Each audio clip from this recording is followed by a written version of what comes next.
Assalamualaikum dan salam sejahtera. Kumpulan kami akan membentangkan pengurusan kompleks yang melanda Jabatan Air Sabah.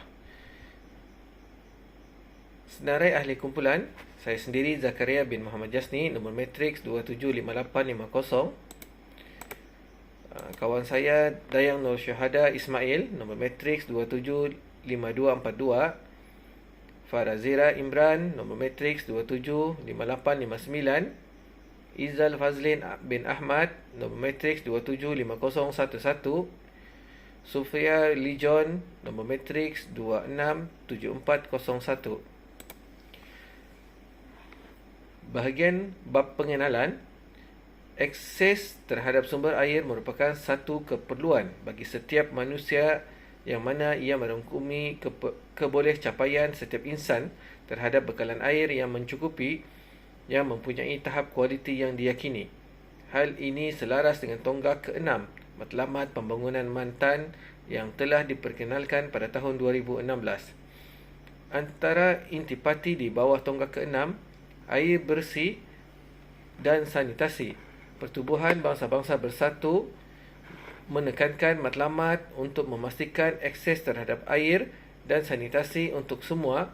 Hal ini termasuklah akses yang saksama terhadap sumber air minuman yang mampu dimiliki oleh semua, akses terhadap aspek sanitasi dan kebersihan yang mencukupi dan saksama, peningkatan terhadap kualiti air dengan cara mengurangkan pencemaran, meminimumkan lambakan dan pembebasan bahan kimia berbahaya, serta peningkatan amalan perkitaran semula. Menerusi perspektif penggunaan air, matlamat ke-6 ini bertujuan untuk meningkatkan kecekapan penggunaan air dalam semua sektor dan memastikan pengeluaran serta pembekalan air dapat menangani masalah kekurangan air dan seterusnya mengurangkan jumlah manusia yang mengalami kekurangan bekalan air. Seterusnya, matlamat ini juga bertujuan untuk melaksanakan pengurusan sumber air yang bersepadu meliputi kerjasama merentas sempadan. Akhir sekali, matlamat juga difokuskan untuk melindungi dan memulih semula ekosistem berkaitan air, termasuklah gunung, hutan, tanah bencah, sungai, akuifer dan tasik. Saya Dayang Nur Syahada binti Ismail, nombor metrik 275242. Okey, mari kita lihat latar belakang organisasi yang kami pilih, iaitu Jabatan Air Negeri Sabah. Merupakan sebuah agensi kerajaan negeri di bawah Kementerian Pembangunan Infrastruktur. Pada masa ini, JANS menjalankan fungsi di bawah Enakmen Bekalan Air 2003 bagi mengawal dan mengawal selia pembekalan dan pengagihan air terawat kepada penduduk negeri ini. Terdapat 84 loji perawatan air beroperasi di seluruh Sabah dengan purata pengeluaran 1,300 juta liter air sehari bagi memenuhi keperluan penduduk negeri. Penubuhan Jabatan Air Negeri Sabah pada asalnya menjalankan operasi sebagai salah satu bahagian di Jabatan Kerja Raya, iaitu bahagian hidrolik. Semasa bernaung di bawah JKR, bidang kuasa pihak berkuasa air sebagaimana yang termaktub di dalam Ordinan Bekalan Air Sabah 1961 dipertanggungan kepada Pengarah JKR Negeri Sabah. Pada April 1987, kerajaan negeri telah memutuskan untuk menjadikan Jabatan Air sebagai sebuah jabatan penuh di bawah tanggungjawab seorang pengarah dan diletakkan di bawah Kementerian Perhubungan Kerja Raya, yang dikenali sebagai Kementerian Pembangunan Infrastruktur. Berikutan daripada itu, JANS telah ditubuhkan dengan rasminya sebagai satu jabatan sendiri berkuat kuasa 1 Januari 1988 dengan kelulusan pindaan kepada Ordinan Bekalan Air 1961 oleh Dewan Undangan Negeri. Seterusnya adalah perancangan yang terperinci oleh operator air bagi perbelanjaan modal untuk pembangunan dan menaik tarafan infrastruktur sistem bekalan air. Gangguan bekalan air boleh diselesaikan dengan perancangan yang diperinci oleh operator air bagi perbelanjaan modal capex untuk pembangunan dan penaiktarafan infrastruktur sistem bekalan air. Pembangunan dan penaiktarafan infrastruktur ini adalah penting dan bertujuan untuk meningkatkan rizab, loji rawatan air dan penyambungan rangkaian sistem agihan antara loji rawatan air. Dengan pelaksanaan kerja-kerja tersebut, insiden dan gangguan bekalan air dapat dikurangkan kerana operator air dapat penyaluran air terawat daripada loji rawatan air berdekatan di kawasan yang selalunya berlaku gangguan bekalan air. Assalamualaikum dan selamat sejahtera. Saya Farazira binti Imran, nombor metrik 275859. Teori dual concern dan pendekatan pengurusan konflik.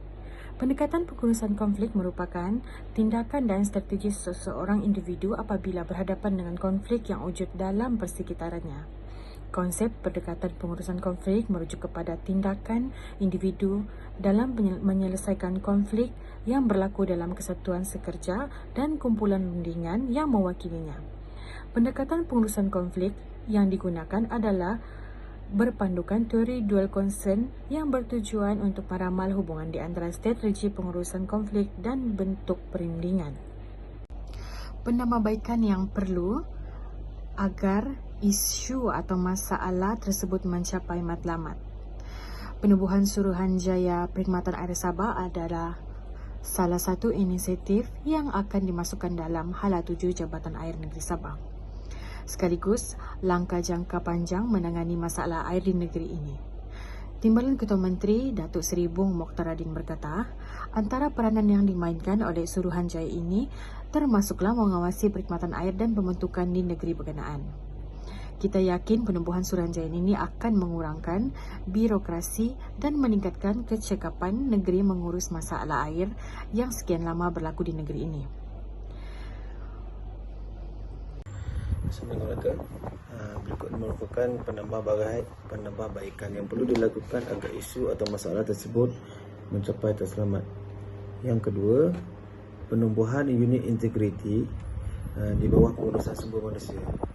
Susulan daripada skandal terbabit serta beberapa penambahbaikan yang dikemukakan oleh BPMP JANS telah menubuhkan unit integriti di bawah pengurusan sumber manusia. Penubuhan UT adalah selaras dengan pengesyuran BPMP dalam memperikatkan integriti, credibility dan accountability. Warganya UI bertanggungjawab untuk melaksanakan siasatan secara dalaman apabila terdapat aduan berkaitan dengan salah laku pegawai. Pihak JANS menyatakan penubuhan unit integriti JANS ini dilihat dapat membantu dalam mengawal isu berkaitan pelanggaran integriti dan salah laku rasuah. Siasatan rasuah Jabatan Air Negeri Sabah merujuk kepada Suruhanjaya Pencegahan Rasuah Malaysia SPRM yang menyaksikan penyalahgunaan kuasa di dalam Jabatan Air Negeri Sabah antara 2015 hingga 2016 yang mengakibatkan penangkapannya 2 pegawai kanan agensi kerajaan bersama dengan rampasan sebanyak RM yang telah disimpan di dalam peti besi di pejabat salah seorang suspek.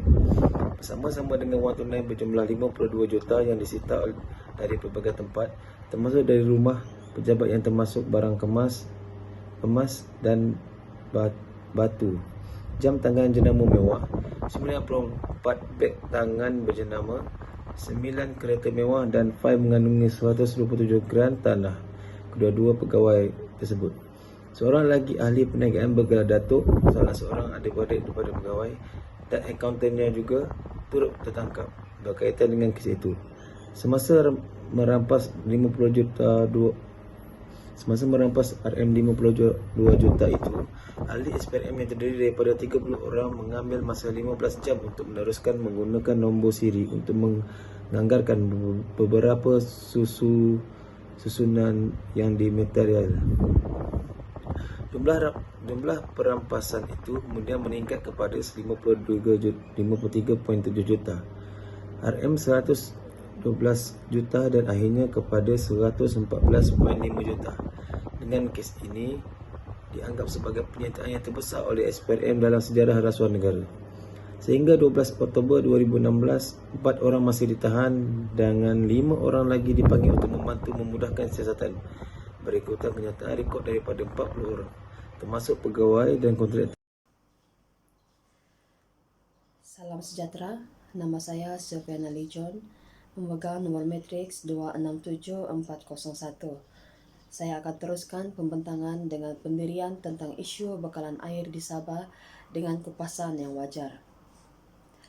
Setiap organisasi sepenting bekalan air perlu mempunyai persediaan bagi menghadapi sebarang kemungkinan berulangnya krisis umpama ini. Kajian dan pemantauan perlu dibuat ke atas semua parameter yang mungkin menyebabkan berlakunya krisis ini. Pelan kontingensi hendaklah disediakan dan dikemaskini secara berkala. Senario pelbagai krisis hendaklah disediakan dan setiap tindakan perlu diselaraskan melalui pelan kontingensi. Satu pengkalan data mengenai sumber-sumber ini perlu diwujudkan dan disimpan untuk rujukan. Pengkalan data ini juga perlu mengandungi statistik mengenai kuantiti air yang boleh diambil dan kualiti air untuk menentukan jenis rawatan yang perlu dilakukan. Sumber utama bekalan air adalah dari sungai-sungai. Lebih dari 98% dari sumber air datangnya dari air permukaan yang dikawal melalui empangan-empangan. Sungai-sungai ini mengumpul air dari kawasan-kawasan tadahan dalam pelbagai bentuk. Sebahagian dari kawasan tadahan merupakan kawasan yang telah dibangunkan serta terdapat pelbagai bentuk aktiviti-aktiviti ekonomi. Kesedaran perlu dilahirkan untuk memastikan kawasan-kawasan tadahan dikawal, diawasi dan sebarang aktiviti yang boleh mencemar dan menjejaskan tampungan dihalang. Pembuangan sisa-sisa industri mestilah dikawal dan menepati standard yang telah ditentukan. Keadaan yang terkawal dapat menjamin sumber air mentah yang berkekalan. Kualiti air yang dibekalkan hendaklah sentiasa diberi perhatian yang serius. Tiada kompromi yang akan dibenarkan ke atas standard kualiti yang ditentukan. Pencemaran ke atas air yang dibekalkan akan memudaratkan pengguna dan memudahkan penyakit-penyakit berjangkit, merebak dan sukar untuk dikawal. Sebagai kesimpulannya, dasar sumber air negara yang telah dilancarkan pada tahun 2012 mempunyai 3 teras yang utama, yaitu jaminan sumber air, kelestarian sumber air, dan tadbir urus kolaboratif yang bersepadu. Dalam prinsip jaminan sumber air, penentuan kebolehdapatan bekalan air bagi memenuhi keperluan dan permintaan manusia dan alam adalah dengan mengoptimumkan potensinya dan meminimumkan impak yang merosakkan perlu dijamin. Melalui pernyataan ini, seharusnya semua manusia berhak mendapat bekalan air bersih yang berterusan tanpa mengira masa dan tempat. Namun berdasarkan dapatan kajian ini, jelas menunjukkan bahawa masih terdapat penduduk yang menerima jaringan pipe yang berhadapan dengan capaian yang mapan. Faktor jarak daripada loji merupakan faktor utama yang menyebabkan ketidakmapaan bekalan air. Ia mempunyai kaitan dengan masalah tekanan yang rendah menyebabkan takungan layanan tidak mendapat bekalan simpanan yang mencukupi. Tempoh catuan melebihi 3 hari yang menjadi sifat bekalan air di Pulau Sebatik menunjukkan ketidakcakapan pengendali JBANS. Antara sebab catuan kerana sumber air mentah yang tidak mencukupi ditambah lagi dengan keadaan musim kering yang selalu berlaku pada awal tahun dalam tempoh yang panjang serta berlaku fenomena ekstrim kemarau. Walaupun kualiti air masih di tahap yang kadang-kadang kurang meyakinkan disebabkan masalah kandungan klorin yang mengeluarkan bau yang tidak menyenangkan dan tahap kejernihan di setengah tempat boleh dipersoalkan, pengguna masih dapat menggunakan air yang disalurkan. Hikmah daripada masalah ini, bekalan air ini menyebabkan para penduduk mampu bertolak ansur dengan penjimatan penggunaan air.